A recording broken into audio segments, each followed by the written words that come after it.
suis Cécile Jaglin, directrice générale du CHU d'Angers.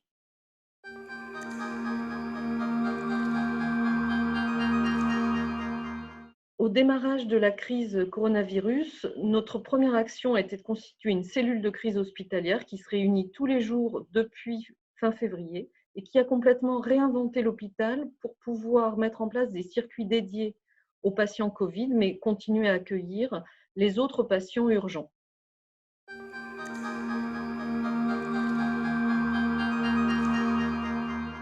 Nous avons mis en place des réunions hebdomadaires avec les établissements de santé du groupement hospitalier de territoire Maine-et-Loire, mais aussi avec les établissements privés et la médecine de ville, qui nous a permis, d'une part, de vider le CHU au début de la crise pour pouvoir accueillir des patients en Covid en grand nombre, et également pour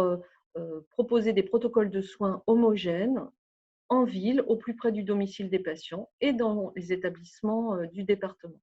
Après la crise, nous souhaitons absolument maintenir ce lien de manière à travailler les filières de prise en charge des patients dans toutes les pathologies de la même manière, avec la même qualité de relation et la même qualité de dialogue entre établissements publics, établissements privés et médecine de ville.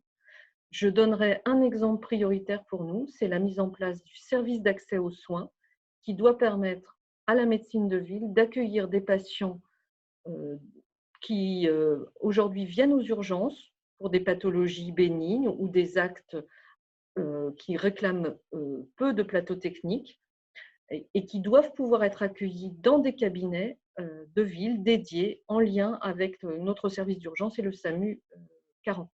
Tous les Français applaudissent sur leur balcon ou à leurs fenêtres les hospitaliers qui se sont mobilisés pour faire face à la crise. Moi, j'aimerais qu'à la sortie de la crise, l'État se souvienne de cet engagement et de cette mobilisation très forte qui a permis de faire face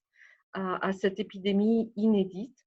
Donc, j'attends une reconnaissance immédiate, pourquoi pas une prime, mais j'attends surtout une réflexion réelle sur l'organisation du système de santé, le financement du système de santé, la rémunération des professionnels de santé, de manière à ce que l'hôpital public tienne toute sa place,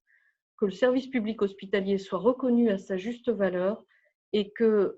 les soignants reçoivent le salaire qu'ils méritent de la même façon que leurs collègues européens.